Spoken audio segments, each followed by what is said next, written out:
Alright, welcome everyone. Let's talk about Knights Templar. I think this civilization is really light in the community. I really love to share all the tips and tricks with the Knights Templar. As you see, I killed the sheep around the TC very early on, which is very important. But the first thing I do is queue up villagers. So always the first thing you need to do, queue up villager, assign your villager, and move the scout. Okay, so kill villager, assign your villager, and move the scout. After that, you can kill the sheep one by one with your villagers. So, as usual, with the other builds as well that I already uploaded it, I sent 2 villager to the gold, and I sent, I think, 1 extra to food, or I immediately sent it to wood. It's really based on, do I wake up with my left leg or do I wake up with my right leg? But looks like I'm going 7 on food, and after that and after that assign the villager to wood. So it's sometimes I wake up like this, sometimes I wake up like that. Sometimes like 6 villager on food, that's perfectly fine as well. If you set 7 villager, there's nothing wrong with it. So we are playing against the OOTD, an OOTD player who is also very high elo player. It is Kiliardi, very strong and very smart player. So as you can see, we are assigning villagers to the wood, and we will build a second TC meanwhile trying to gather the sheep as many as possible.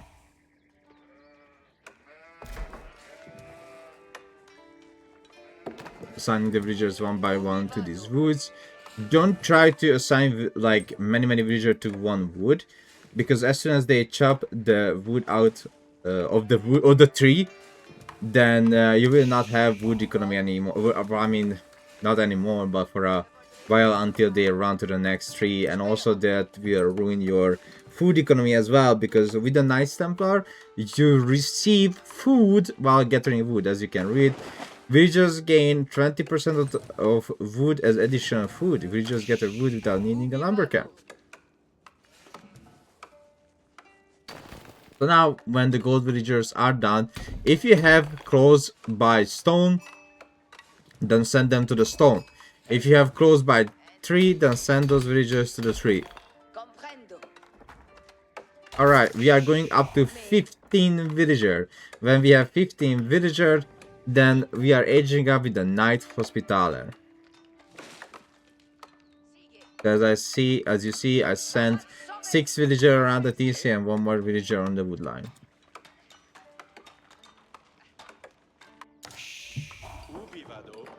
Aging up with the Knight Hospitaler. So which age map you should choose when you go to Feudal age? Well, most of the time when I played Knights Templar, Hospitaler worked really well.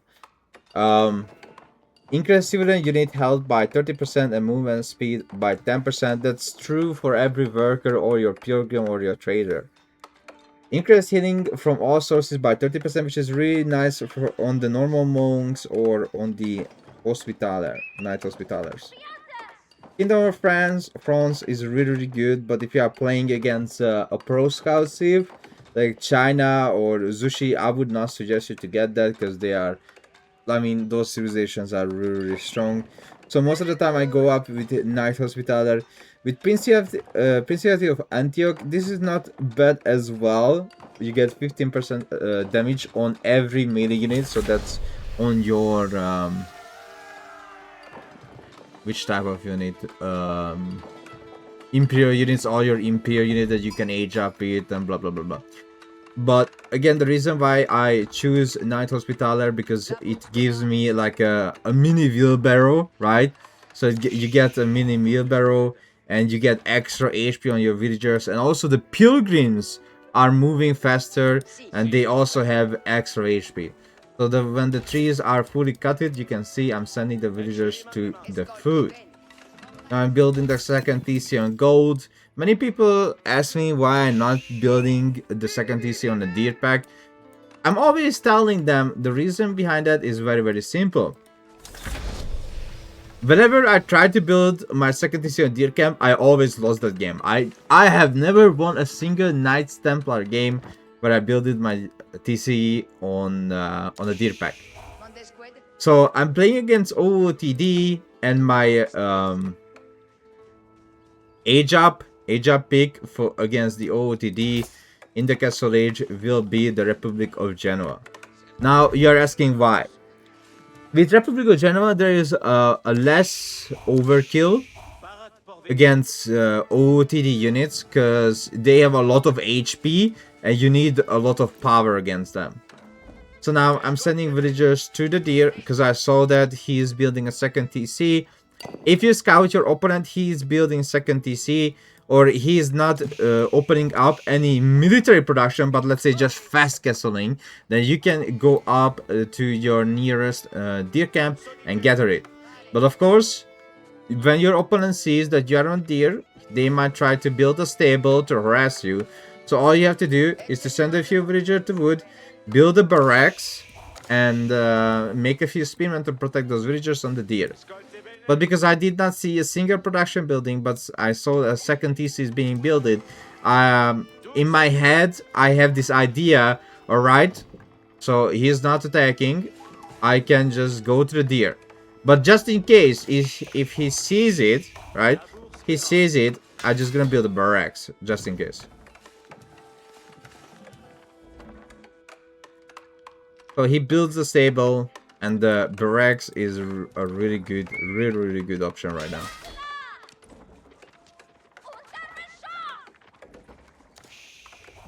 Of course, he scouts my barracks, but that's fine. And we have the same amount of ship. Oh, almost. Oh, same amount of ship. 15 to 15. That's nice. That's very balanced. So here's the stable. He didn't make a horseman out yet, but he might have. So now I'm trying to focus to get to the Castle Age. And he will do the same, I'm pretty sure. I'm getting my economical technologies as well from the TC, which gives him pilgrims, which is like free gold. Because I already had a lot of villager on wood, which also gives me food. So I was like, why not get your pilgrim upgrades? So you get some villagers as well. So he is making the horseman, but glad I'm happy about it. We already have our spearmen protecting the economy.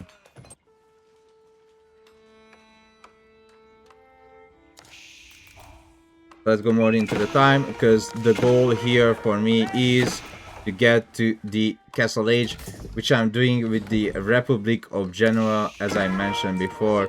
It takes 45 seconds to get into it.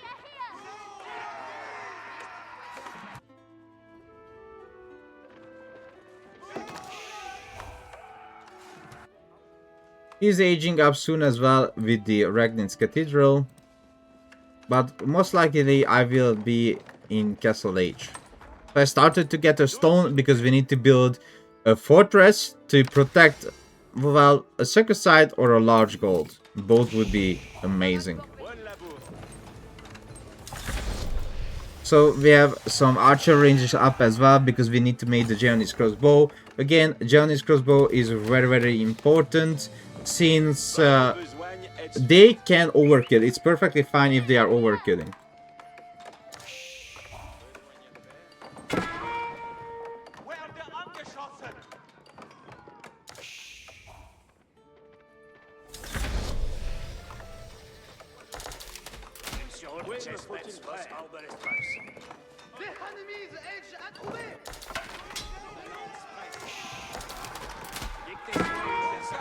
As you can see, my Geonis crossbow does an insane damage. Look at that. He's down to 98 HP from the 250. So this is the power of the Geonis crossbow. This is why it's so good to use them.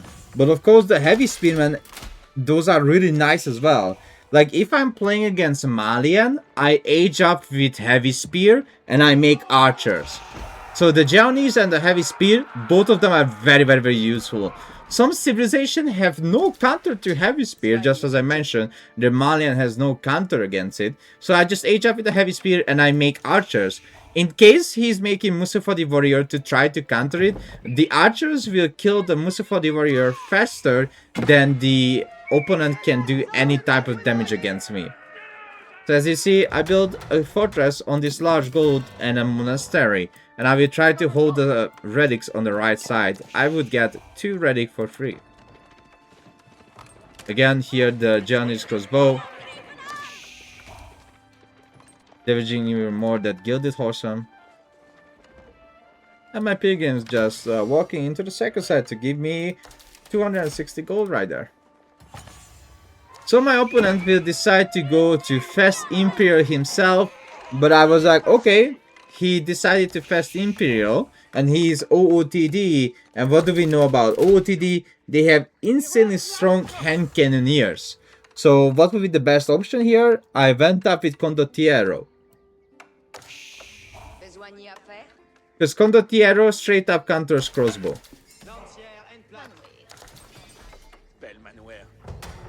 One fortress is up, as you see, which will give me an additional pilgrim. So now 3 pilgrim respawn, which means 3 times 130 gold.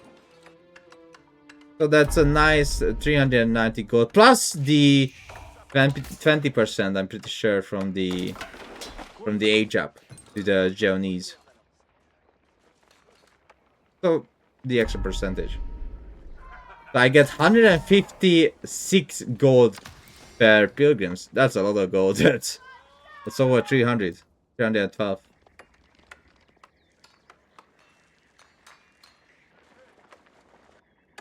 Now I'm collecting some of the relics. He doesn't have military, he just naked fast imperial. Not really naked, he made a few horsemen, right?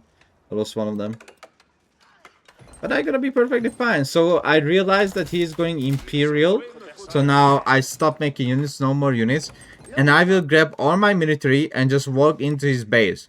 Because what does it tell me that he is imperial? He doesn't have a lot of units. So I will use that time that he is not in imperial and go to his base and try to do some damage. And grabbing my units all together. And going into his base. Which is really nice because the Japanese crossbow has 6 tiles of range. So 1 extra tiles compared to a normal archer. But of course this is gilded archer, so they have 5.5. The normal archer has 5 tiles of range. Trying to do some income damage inside his base. I'm going imperial myself.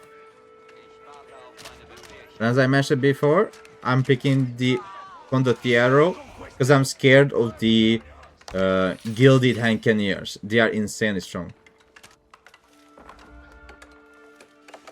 And also, I secured a lot of gold, so I have this option or the chance to pick that. To make Condottiero, because I secured the gold. I'm also securing the sacrifice. I'm capturing all of them, meanwhile my opponent is focusing his units to protect his food line. It is very important for him because that's all the food he has right now.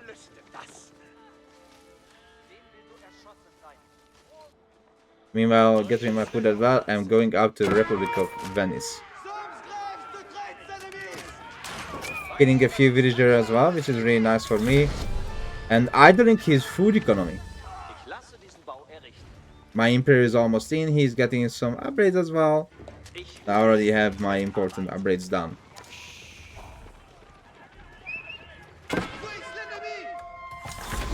Republic of Venice is in, and then you see I have multiple barracks.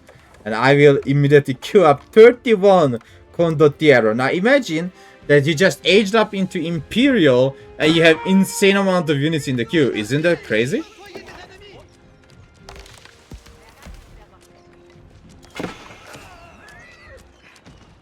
I tried to run away with my army, but sadly I'm gonna meet his army at the same time while running away. I'm losing most of these units, but that's perfectly fine because my Condottieros are getting out soon. These are veteran gilded horsemen, but they are taking a lot of damage.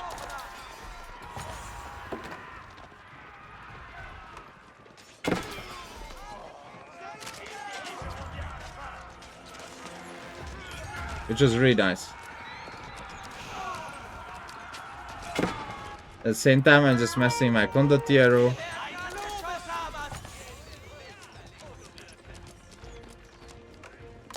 And I will try to do some damage to his base. And I'm gonna keep making condottiero and Japanese crossbow, because that two type of unit will be very important. So when I have some food in my bank, I make Japanese crossbow.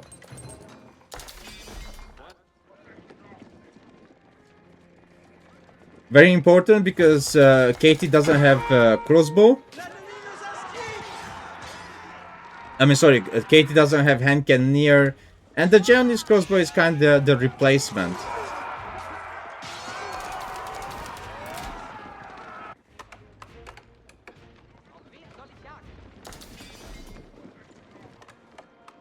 As you can see, without fire arrow upgrade, they already at 23 damage and tech extra damage against melee infantry, which is very, very nice.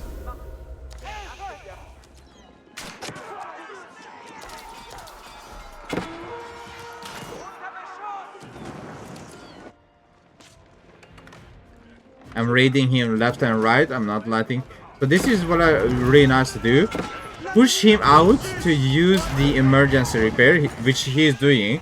So now I can torch down this TC, since he doesn't have emergency repair anymore. I'm killing a lot of villager, which is really good. Or I can torch down this as well, the outpost, and steal the relic. Because he can't use the emergency repair. He just used it on the other tower. And since he's on Ragnis Cathedral, stealing relics away from the HRO OTD player is a must. Now this is gonna be funny. I have the textiles, almost 100 HP, 98 HP. Let's check his HP on the villager. 98! We have the same amount of HP on his and my villager with textiles. Isn't that crazy? It's thanks to the hospital. I can TC down as well since the emergency repair is not in. And condottiero is just doing their job. So the reason why it's possible to do this with condottiero, because they are cheap, they cost only gold. Again, what's their cost? They cost only 120 gold, so very, very cheap. And all you have to do is secure gold to do this, which I did. So he tried to make some hand cannoneer, but the problem is condottiero has a passive ability, which means 33% less damage from gunpowder units, and also they do 16 extra damage against gunpowder. Okay, watch this, watch this, watch this. Watch the HP. This is a 250 HP unit. Again, 250 HP. Did you see that how fast those hand cannoneers died? So that's why I love the condottiero. Now I'm sitting on his economy, and also not letting him to decapture the second side.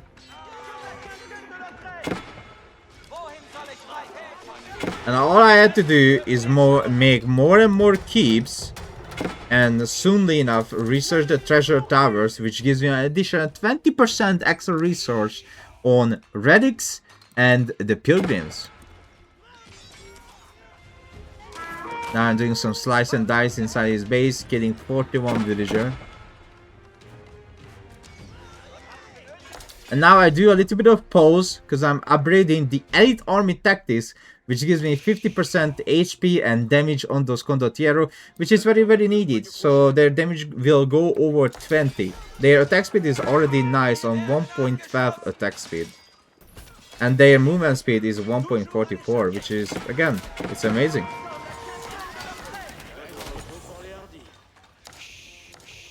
The game goes on, the more upgrades I get, you can see 21 damage so far. I'm still missing 1 damage on the blacksmith. And Japanese crossbow here as well, even though they have no fully upgraded, right? They are still missing a range damage upgrade, but they still have 24 damage without getting the university upgrade. When I have a really good map, so I secure the map, I'm really, really good now. I can make the Venetian traders, which right now gives me 86 gold per trip. I felt like this is the most safest way to trade it, but I could have built it in the market into the corner if I felt like, okay, that's safe, we should do that. So you can build 5 traders, which gives you 86 gold, as you can see. 86 gold per trip, which is very, very strong. I'm building more and more fortress, which gives me more and more gold.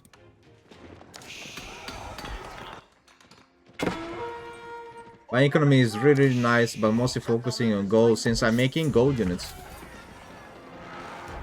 And I'm adding just a few Japanese crossbow into the mix. But in your university, you have two upgrades, which is very important for your crossbowmen. One of them is the incendiary arrows, of course, and the other one is the Queens, which gives you 0.5 extra range and 2 damage, which means the Japanese crossbow goes up to 6.5 range. Isn't that crazy? 6.5 range, and a normal archer is 5. But of course, a normal archer can research this to get 1.5 extra range for the archers.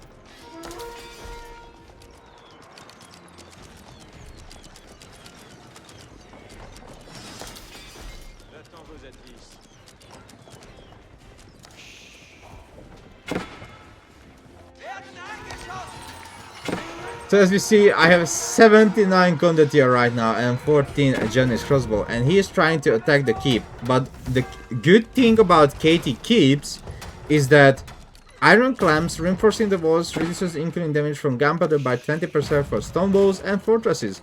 So now that he's using covering, he's doing 20% less damage. Look at that, how good the survivability for these condottiero. Look at the damage on the siege as well, because they have extra damage. They do 18 extra damage against siege.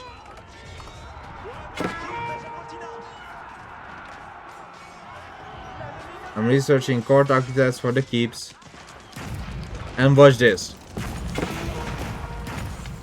So now I'm moving my army since I do not wish to aim to destroy this fortress. I mean, it's hard to destroy this fortress. It has 7,800 HP, and siege does 20% less damage against those keeps.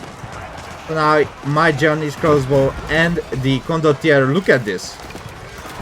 It's gonna be a crazy work. Siege is already down. The hand cannons will die very, very fast because the condottiere does a lot of damage to them.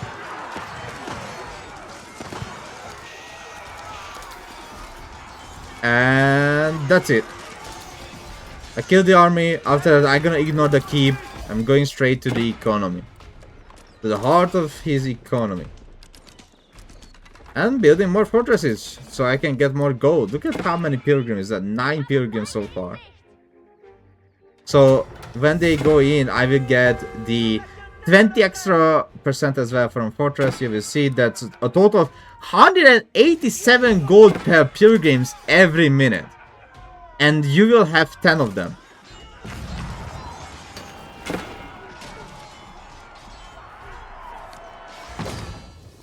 So that's like 1,870 gold, right? Every minute. So yeah, this is how I play KT in 2026. I hope you enjoyed it. If your opponent is not fast imperialing, then just make Japanese crossbow, horseman, and spearman.